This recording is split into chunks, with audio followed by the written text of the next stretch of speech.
I came back to New York and I stayed with my brother and I started to look for a place to go to college. And I found a place down in North Carolina that interested me that was called Black Mountain College. And it interested me because so many of the people who had been in the Bauhaus in Germany had, as refugees, come to the United States, couldn't get into American universities, but a number of them settled there at Black Mountain and taught there because it was not accredited and they could get a job. It was because of because of the war that so many of the people from the Bauhaus became refugees and came here, and the American universities would not accept their credentials, their European credentials. It was a peculiar phenomenon.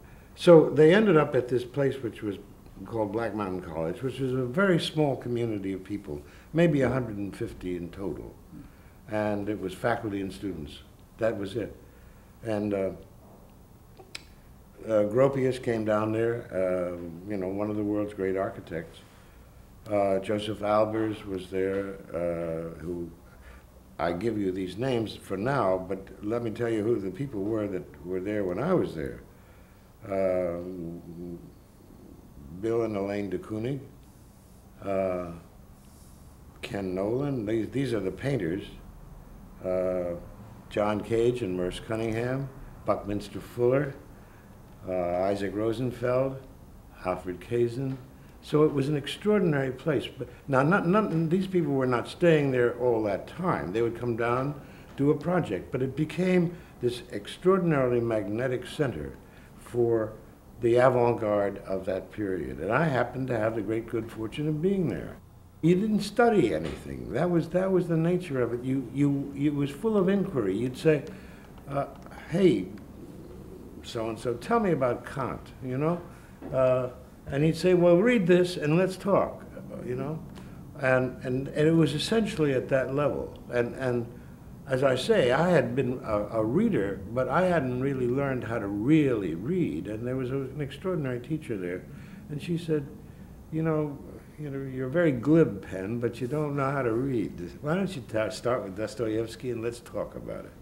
And that was it. It was that sort of school. And you sat together, you ate together, you lived together. We were all good friends. And at a certain point, John Cage and Merce Cunningham decided to put on a play written by Eric Satie, and they decided that Buckminster Fuller should play the lead. Well, Bucky Fuller was just as paralyzed as he could be at that point, and couldn't function on the stage. And they said to me, hey, didn't you have some experience in the theater? Because I wasn't doing anything by way of theater, particularly at Black Mountain. They didn't have a theater. So they had an old lighting board, which I then rewired and got it functioning. And then they said, well, can you do anything with Bucky Fuller? So I started with Bucky, and what I started doing, and I didn't know what I was doing basic method improvisational exercises of rolling on the floor, getting, being as ridiculous and ludicrous as we could be. We started laughing and rolling and laughing and rolling, and at first it was very sort of tortured, and then finally it got funny in and of itself, and pretty soon Bucky was getting loose enough to be able to do this. And so they put on the play. And it became sort of legendary, that play, because years later the Museum of Modern Art tried to get all four of us back together again to do it in New York. Of course, nobody could possibly redo a moment like that.